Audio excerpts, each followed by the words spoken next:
Hello everybody and welcome back to Darkest Dungeon. My name is Baer. Something interesting today. We have the Sodden crew available.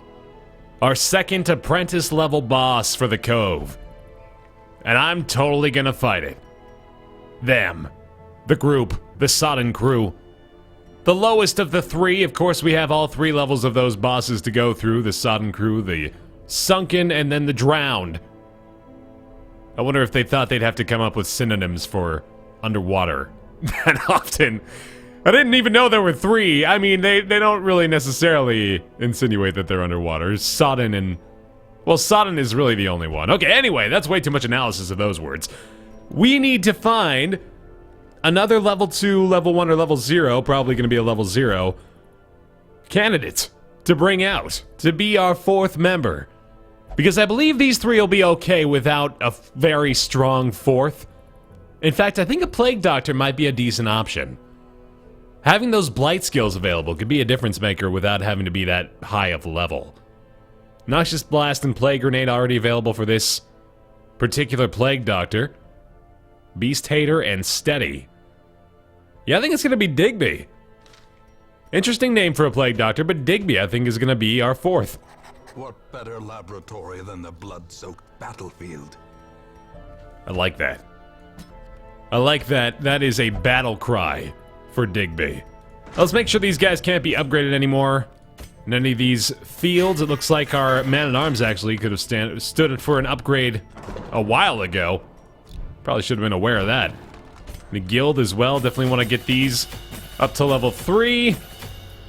Check out the same for everybody else in here. McCult, I'm pretty sure is going to be good to go. Might as well unlock all these skills for our Plague Doctor. We still got enough money to be doing these things. And then that ought to do it. We should look at the sanitarium as well, because I believe we have a couple of folks that have need of removing some disease. We'll get rid of the hemophilia on Feroy, because it's pretty terrible. Check in on everybody else here. Looks like, actually, yeah, we might be a little bit better off than I anticipated. Rabies? Questionable of whether or not to remove that. It is not that difficult to kind of work around that disease, but I think I'd prefer just not to have it. There's all that. As far as removing negative quirks, we definitely want to take advantage of that now that we're bringing out some lower level people, so let's see what is really looking terrible for all these folks. Calm has always been bad. I kind of want to get rid of that one. Off guard is pretty nasty as well. Luckily, Carnet's doing quite well. Bad Gambler Resolution tuckered out. Could be a bad one. Ruminator is always kind of iffy. Bloodthirsty's not that bad. Let's go with, oh, yeah, you know, okay, let's go ahead and get rid of Calm. This one's been around for quite some time, and I've wanted to get rid of it for a while now. Robust is good. I don't know if I want to lock it in, though, so probably not. Let's go to Croc again, or no, sorry, somebody's got something else a little bit worse than that right now. They've got, Off Guard was the other one, yeah, Frizzle. Frizzle could be buffed up a little bit here. Let's get rid of that. And apparently we cannot lock these in. Oh, that's right, we can only have 3 locked in. Okay, so that'll do it for us. And now I'm starting to get a little concerned about how much money I'm spending, so let's tone it down just a touch. And probably call that good, actually. And let's form up this party. Digby will be in position 3. We'll have Monsieur in the 4th. Fournier in the 2nd, and McCult in the 1st. Okay. Now for the trinkets. Last but certainly not least, and often forgotten, unfortunately, the trinkets. I've been looking at the cleansing crystal a lot more, actually, recently. These resistances are really good. And for a character like McCult, who isn't going to be really using any sort of blight or bleed skills, I think it's worth it. So I'm going to equip that to him, and I'm also going to give him a small damage upgrade. Legendary Bracer actually seems like it's a good option there. I'll sacrifice his speed because I've also buffed up his defense a little bit elsewhere. Now. Do I want to go DPS Occultist? What if I gave him a boost to his range crit strike chance? What is he using right now? He's got his heal, of course. The Demon's Pull is kind of okay. I could actually move him up to the 3rd spot and give him the Stab. If I wanted to go DPS with it, because the crit mod on that move is actually pretty good, too. Yeah, let's consider that. That's not a bad option. Then we'll give a little bit more damage to him, perhaps. What can we do there? This is just straight up a virtue chance boost. That is the most ridiculous ancestral trinket. Oh my god. Stun and debuff chance is nice. I guess we can just give him that, damage cauldron, right? Wherever the hell that thing is. Yeah, the sacrificial one. That's not bad. Crit chance and damage. A lot less stress resistance, though, so hopefully that doesn't become too much of an issue. Plague Doctor, we definitely want to buff her blight skill chance, and I know we've got at least a couple of things that will do that for us. We have disease resistance as well, which is kind of interesting. Oh, and the stun skill chance. Oh, here we go. This is much better, though. The Blasphemous Vial, that is really, really good for her. And then, yeah, I mean, we could do that. I'd really like to have the Diseased Herbs Blight skill chance buff back. Apparently that no longer is a thing. That's a bummer. Alright, is there any Ancestral that would look really good on her? Let's find out. I know there's the Blight resistance in the form of the Mustache Cream. Dodge would be okay. Range skill accuracy could be nice. How about the chance to reduce our party's surprise rate? Is that worth it? Ooh, this is... Oh my god, whoa! How long has this been around? That's huge! 25% health boost? Whoa, okay, I completely missed that. That's not bad. We'll take it. We'll happily roll with that. And then, what else we got? Rampart Shield for the Man-at-Arms. Do we have anything specific to him that we really love? I'm always forgetting about this stuff. Guardian Shield, yeah, he doesn't really have anything, so that's usually a legendary focus combo, isn't it? Which is not really a synergy anymore, but it is still a good thing. It does reduce speed a lot, though. Let's maybe instead of going for the straight damage here, we could go for Tough Ring legendary combo. That's kind of alright, actually. Maybe there's an Ancestral that we want for him. Range skill bonus isn't really that good. Bleed resistance is nice. I think I'm going to use the Ancestor's Lantern. It seems a little silly. To go along with the scouting chance, too, actually, yeah, this is going to help us out a lot because it's going to make the process of getting to the boss a lot easier, which by itself might be worth it. So I'm going to roll with this. It's a slightly abnormal trinket composition, but I think it'll work. I think this will do quite nicely, in fact. We're going to bring extra food this time. I'm going to bring a full stack of torches as well. Just like to be prepared. Bring those herbs out. One anti-venom will do, and then a few torches. And a holy water. Pretty standard preparation there, actually. Prying eyes had become a nuisance along the old road, and so I undertook to receive my most curious deliveries by way of marine shipments. A sheltered jetty was accessible by a narrow stone stair off the back of the manor, and a discreet system of pulleys could hoist even the heaviest prizes up the rock face from a securely tied dinghy below. I am never going to get tired of the writing in this game. Poor devils, chained and drowning for eternity. It's so good. It's so damn good. It's so descriptive. Like, you gotta give it credit for that. It does such a great job of describing what they're talking about. Even though it doesn't really make a huge difference, I mean, like, I haven't really paid attention to the storyline of this game since the beginning, but it is really cool to see that sort of dedication and skill being applied to that portion of this game. Which I'm sure is quite important to a few people, too. Masterfully executed. Nice shot there! Alright, do we have stuns? We do indeed. We've got a few, actually. Let's, I believe the Holy Lance is still equipped on our Crusader as well, so that might give us the opportunity to deal the damage we need to do to the Cutthroat. There we go. Confidence surges as the enemy crumbles. And there's one stun on the Bloodletter as well, so this is a very good start. Let's see if we can get it again. Why not give it a shot, right? Yes, and the knockback. Holy shit, that's fantastic. Alright, this composition is doing quite well in the early goings here. This is not an easy fight to win either. We didn't get the surprise, we didn't really get any sort of huge advantage right out of the start. So with how well this is working, it gives me a lot of confidence moving forward. I think we just go for straight damage now that we've managed to do enough up to this point. There we go. Size has no intrinsic merit, unless inordinate exsanguination be considered a virtue. Let's see. A live oyster. What could I possibly use on this? Probably nothing. Oh, good. Oh, bleed. Okay, so it'd probably be a bandage. That would make sense. I'm gonna try to avoid combat here. Simply because, again, just like the more straightforward of a route we can take to the boss, the better. Clear this out. Let's go ahead and use the torch, and then we'll take the onyx. And who's got the trap detection chance? Nobody has that trinket equipped, right? I don't think they do. So we just need to take a gamble on it. There we go. That might be like the first trap I've disarmed in the cove so far.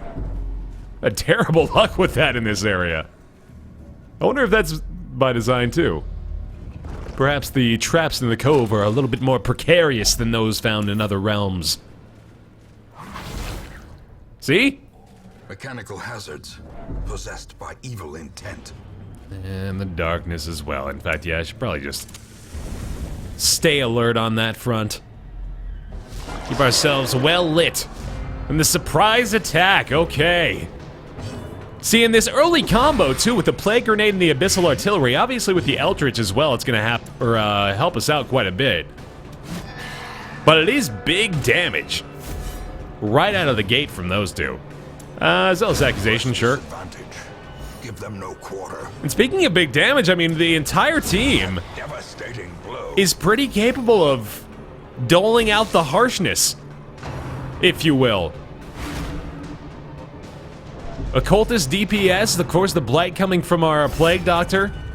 Oh, he's guarding a target. All right, he's got extra protection from that too. I gotta remember that.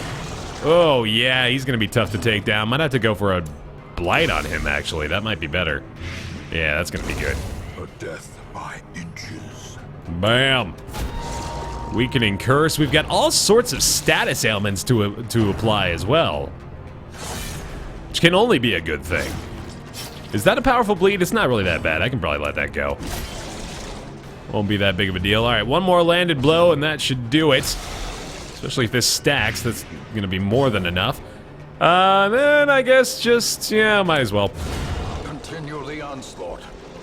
Destroy them all. Always worth it to try for the chance of getting that crit at the end.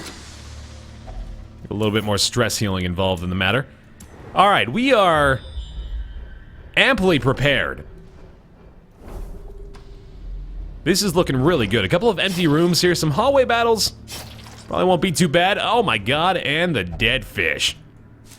What a beautiful life we live.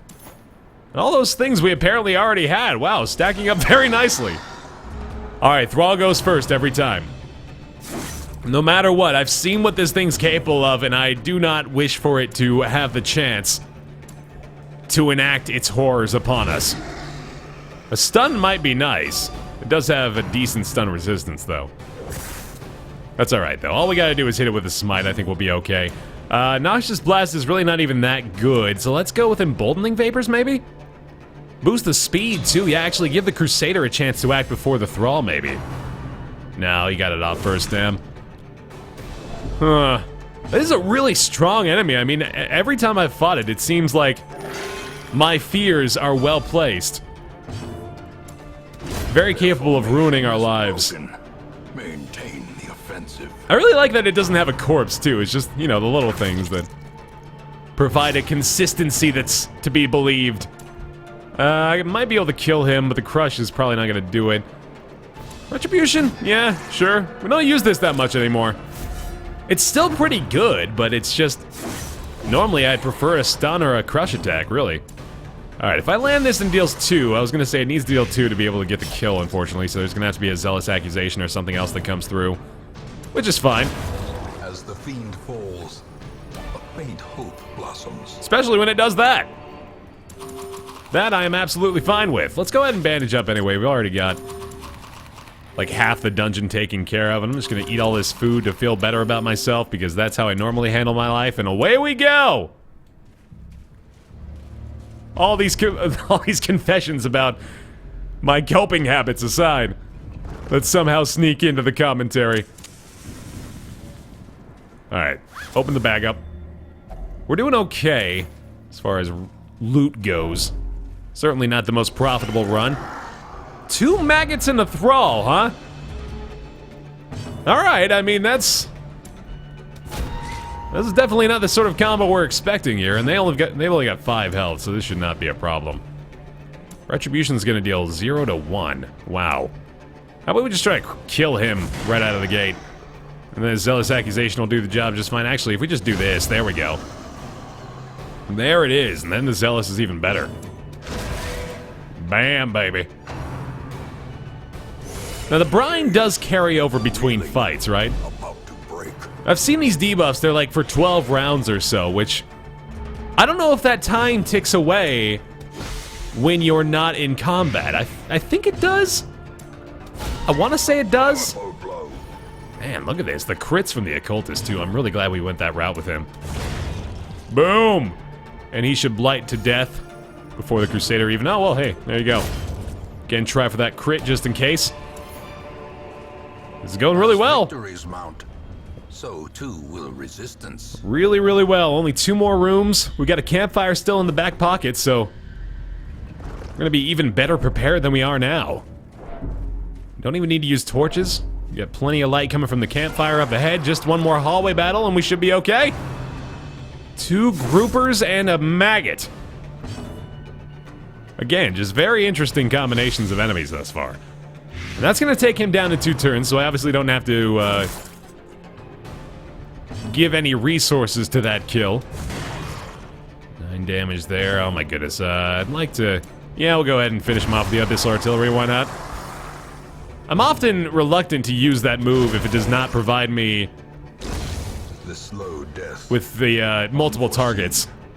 Unforgiving. Which is probably unnecessary. I mean, especially against an Eldritch enemy, I think I ought to consider it a top-tier option. Victory, but a victory nonetheless. We have found so many goddamn crests already, it's ridiculous. Did you see we have like 850 of them now? I really hope that at some point in the near future we get to use those for something, but at the moment they're just sort of sitting there. A spark without kindling is a goal without hope. Alright, we are looking really good right now. It's pretty much just going to be all buffs for this campfire. I'm going to go for the damage buff on our Crusader as well. Probably going to go for tactics. Although I could do a double encourage on our Occultist, and that might be better. Although Abandon Hope is actually not that bad either. What if I did Abandon Hope and tactics? That's probably better. It gives everybody else a little bit more stress, and it takes care of the Occultist for the most part. Let's go for that. That's pretty good. Really good buffs for the Man-at-Arms and Crusader. Everybody else is a little bit better prepared defensively. The match is struck. A blazing star is born. Yeah, I feel good about that. I'm really glad we got the scout going into this hallway, too. That is certainly helpful. Alright. I want to say Anti-Venom is going to be good for this, so I'm going to try it. Nice! Awesome. Okay, that's just healing, though. Which is fine, too. Well done. 2 disarmed traps this run. I'm a freaking wizard. Alright, here we go. Sodden crew! I'm ready. Oh, cool! Shouts his orders, and the crew obeys. Oh my god, I did not expect this. Wow, that is awesome! Alright, he called in all hands on deck, so all that really did was bring a new crew member in, right? He's got 50% protection, he will not move no matter what, basically. Can't really be bled, but these guys are vulnerable to blight. That is so badass. God, the art direction for these bosses, A+, man. It is really looking good. Alright, I imagine applying some debuffs is not a bad option. They're vulnerable to stun, too, so I guess I should try for that. I'm gonna go directly for the Sodden crew until I'm convinced that it's a bad idea. That was not at all effective. Not really sure what they were going for with that. So far, it's not really that threatening, although it looks like they take 3 turns per round. Oh, it might just be a heavy stress focus. What is that? Whoa! Oh, man! Oh my god, that is outstanding. Alright, he can't even be shifted by party movement. Okay, and they're starting to recover. Oh, they're recovering health too. Alright, the weakening curse is actually doing wonders for me, and the crits from our occultist have been ridiculous. I might have to go Abyssal Artillery with him, though. How do I stop this? Do I need to kill him? I think I do. And he can't move. Does he do anything? Oh, he does! Nice! Alright, that's cleared out. That worked pretty well. Absolutely want to stack this Blight if I can. Yeah, these stress attacks are starting to freak me out a little bit. I'm worried about this now. Good, okay, we got that. That is a lot of DPS per round, since that triggers every time that they show up in the order of things. Let's keep going for these stuns now that we are making some decent progress damage-wise. Oh, the stun does not work, apparently. At least not for that. Let's kill this thing before it even has a chance to really do anything to me. Or at least try to. Weakening curse again? Yeah, I mean, they keep cycling through it. So I have to keep it stacked because they're always having turns. And here comes the goddamn anchor attack again, okay. And that debuff, oh, okay, all it is immobilization. I thought it was a little bit more than that. Keep this up. That's all the Plague Doctor's gonna be doing basically this entire time. Man, look at this. They're oh my god, they're actually boosting their resistances. These buffs just keep coming. Whoa, okay. How's Zealous Accusation look? Pretty good here, doesn't it? Yeah. Okay. I believe he's weakened when he's anchoring somebody down. That seems to be the case. I'm gonna go Retribution here too, perhaps. 3 to 4 damage. It will kill him if it lands. There we go. Alright, that's not bad. Hopefully target the Man-at-Arms for a couple of rounds here at least. Stun him up again, or blight him, I should say. That's been helping us out quite a bit. Don't really need to heal. Unfortunately, it looks like a stress healer might have been a better option for this fight than a proper occultist heal. Luckily, he's got DPS activated too, so we're taking advantage of that. Try this again. Their resistance is a lot higher now, but still probably worth a shot. That Blight's starting to tick away. I might just have to go straight damage now. Was that just called Mutiny? Oh, is that a Siren-style attack, maybe? I wouldn't be surprised. That would be pretty great. Alright, 13 damage from the Abyssal Artillery. Ticking down, only 10 damage left. What does that do? Ooh, that looked horrifying. I don't think it actually did anything to us, though. Light's ticking through. He's going for the anchor attack again, this time on the Crusader, so it's not nearly as bad. It looks like they heal and buff when they've got somebody anchored down. I think that might be the case. Yeah, it seems to be. Okay, that makes sense. Oh, yikes. For the slightest lapse in concentration. Alright, luckily the riposte was still active there, but they are gaining health little by little. Let's see. Can I kill? Yes. Nice. To float forever, deep in the swirling blackness. Yes! The light's reach. Wow, that was awesome. That was a great fight. I love that. Very happy with that one. The Sodden crew. Looking forward to the next iterations of those. Selling back all that useless junk. Getting a few experience points for the team here as well. Unfortunately, that means Moncho is level 3 now. I'm going to be bringing him back out anytime soon, but I don't believe I'm going to need to now that I've got through those first In time, early bosses. You will know the tragic extent of my failings.